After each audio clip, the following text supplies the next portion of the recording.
How do you figure out instantaneously the names of the notes in a scale or a chord? What's the process?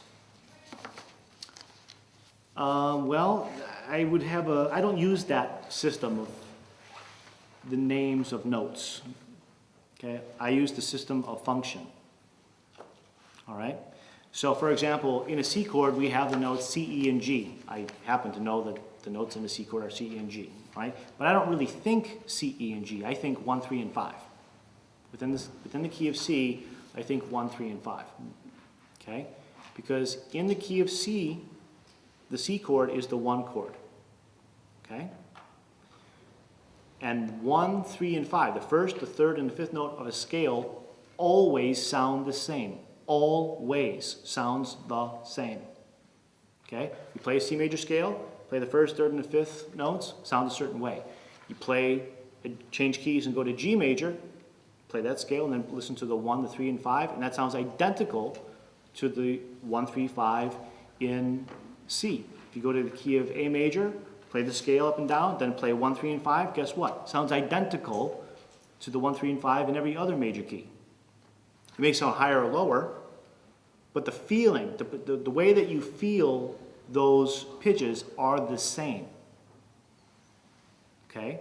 But C, E, and G never sounds the same. As soon as you change keys, those same exact notes do not sound the same at all. The C note in the key of C sounds a certain way. But a C note in any other key sounds completely different. Completely different.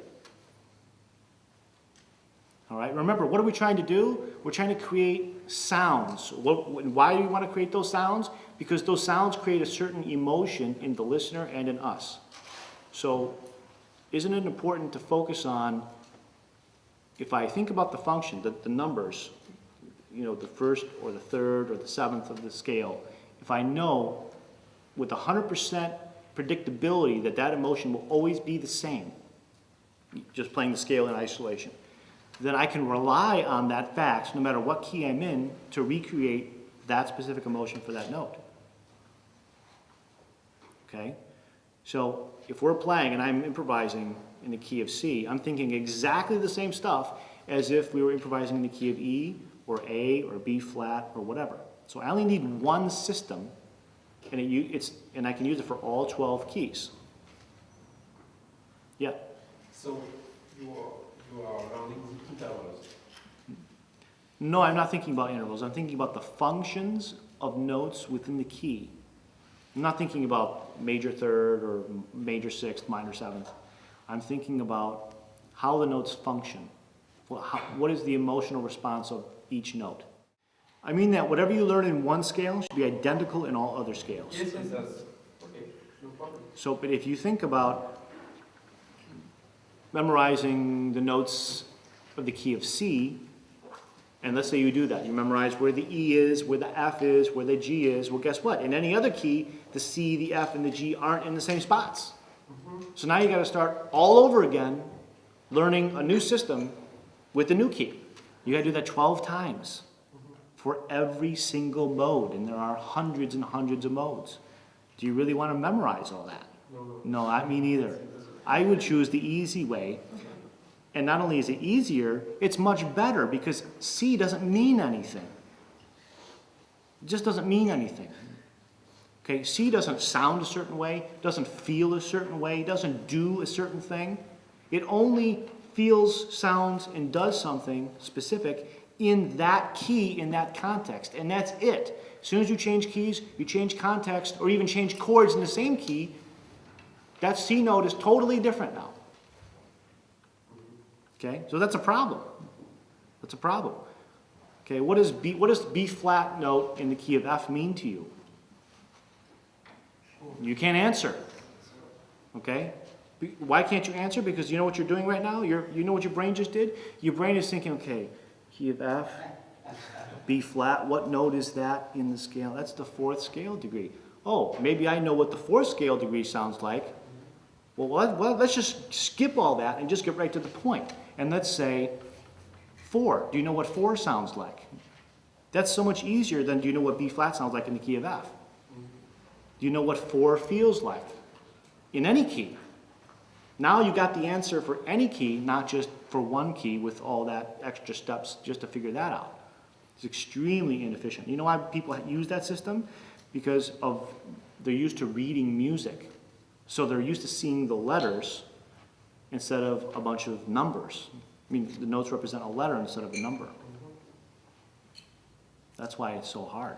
That's why it's confusing. And people, it takes them forever to memorize all that stuff, recall it, and then know what that's supposed to sound like or what that's supposed to feel like. I don't use that system. Okay. Yeah. But in real life, you always have to know which note is the fourth. For example, if you say B flat, then I knew that it was the fourth degree of the F scale, F major scale. But if you don't know that, then it's hard. If you think only numbers, because in guitar we don't have numbers, we have notes. No, we don't. We have nothing. Yeah. No, we don't. No. We don't have notes. We have no. Stop. No. We have whatever we decide is there. We could say we don't have numbers or notes. We have colors. We have animals. Okay. First fret on the G string, that's an elephant. You could call it whatever the hell you want to call it. Doesn't matter. It only matters. Here's what matters. This is what matters. See the big picture here. Okay, if you want to play and make music and be free to do so and not be thinking about all this crap, if you want to play like Pete and just play and have it sound good and not be sitting there thinking about all this stuff, then you can't be thinking, you can't be, it's like, what language you speak? Estonian. Estonian, okay. You got a girlfriend or a wife? Of course. Okay. Is she also Estonian? Yeah. Okay, now imagine that she's not Estonian. Okay. Imagine that she's Spanish. You don't speak Spanish, right? No. So let's assume that she doesn't speak Estonian, but instead she speaks English. Yeah. Okay? Now, when you want to tell her all this nice stuff about how you love her and everything else, you can't even say it in your own language. You have to first conceive it in your language, then you have to translate it into English, and then she can understand it from there. But now you're so slow in finding. First, you won't even find all the right words because sometimes there isn't a word to describe a certain thought. Okay, so some words are missing from the two languages. And then you have to recall them because you're not able to think fluently yet in English. Okay? Is that how you want to make your music? You want to translate everything from Estonian to English? Or would you rather just make your music in Estonian and have her understand it with no loss in translation, no delay, no nothing? What's better? That's why you focus on the function of notes first, and you can deal with what the hell is this called? What is the English word for that later? Because this is not what's important. Right? If you were dying of a heart attack and you had to call the ambulance because you're going to die in 10 seconds, do you want to be able to communicate your problem in Estonian or English? Which? Pick one. Estonian. When you're up here improvising and you're playing something fast and there's all these chord changes, do you want to do that in Estonian or in English? Estonian. Are we clear now? That's why you do it my way. Yeah. What's that? About this number system. So if you're, for example, in the major key C, and then you name all your degrees 1, 2, 3, 4, 5, 6, 7. When the chord changes to the third degree, you then think it's 3, 3, 5, 7, or you think it's like 1, 3, 5, 5? I think both. I think about the function of the key, how the note functions in the key, and also think about how the note functions against that chord. Okay, because the ninth of the key always sounds a certain way in isolation or against the 1 chord. But the ninth of the key against the 3 chord is the 7th, it's not the ninth. So now it's functioning as a ninth of the key, but 7th against the chord. So I'm thinking about both. But I'll tell you one thing, if you think that that note is called B flat and you want to try and understand what that sounds like over that 3 chord, you're not getting anywhere. It's still important to learn the notes of the fretboard. Is it just to know where to start them, or is it not that important to learn all of the notes? It's important, but it's not as important as learning how the notes function within a scale or a key. Okay? And the only reason why let me put it this way. It's not important at all to know where any of the notes are unless you want to write something down in music notation, or you're communicating with another musician who isn't thinking about function, but is thinking about the pitches, which is a lot of people. Okay? Because if you tell your friend, hey, play the 3 instead of play E, and he doesn't know what that means, well, then you got to use the E system. You got to use the letter system because he's not getting it. Okay, but if you're playing with someone who knows, then they're going to know that 3 also is E. And they're going to have the scale visualized in their mind. They know where the patterns are, and they know where the 3 notes are all over the place.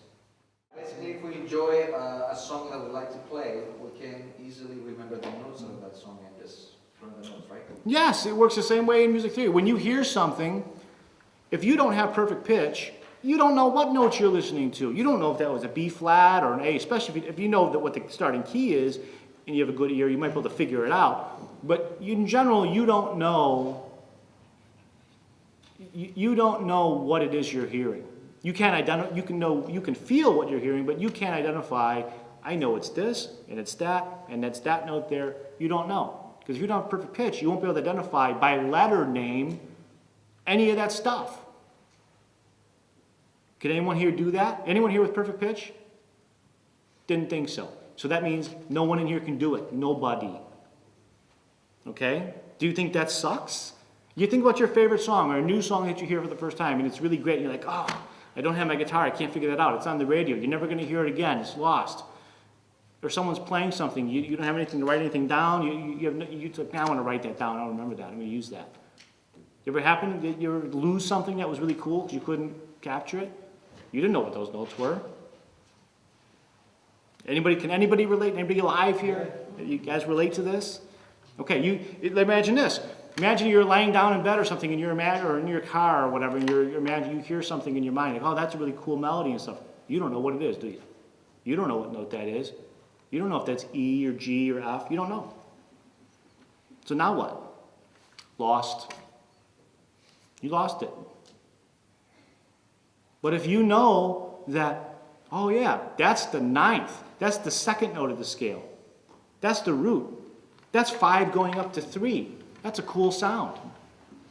I know what that is, because that always feels a certain way. So all that crap that happens to you, guess what? That don't happen to me, because I use the number system. It's not because my ear is better than yours necessarily. It's because I know how to identify by emotion with a label what it is. I'm not 100% accurate all the time just by listening. I'm not like Mozart. I'm just going to transcribe after listening to once everything I hear. But if I hear something important, I want to know what's going on there, I'm going to have a pretty damn good idea what that chord progression is. I'm going to know that's a 2-5-1 progression. That's 6-2-5-1. That's a circle of fifths progression.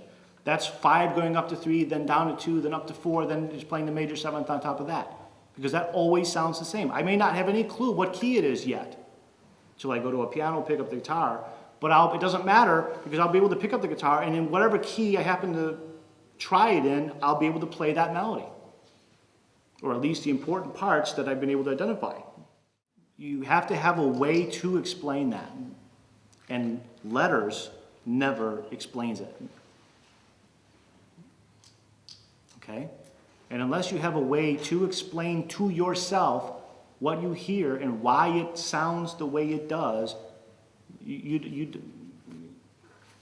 had no skill. Right?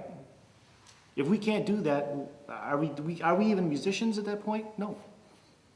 We're just listeners to music and then hoping that we're going to go online and find a tab for it or something like that. Okay, that's not what you want to do. And even if you got the tab, that just shows you how to play the song. Now what?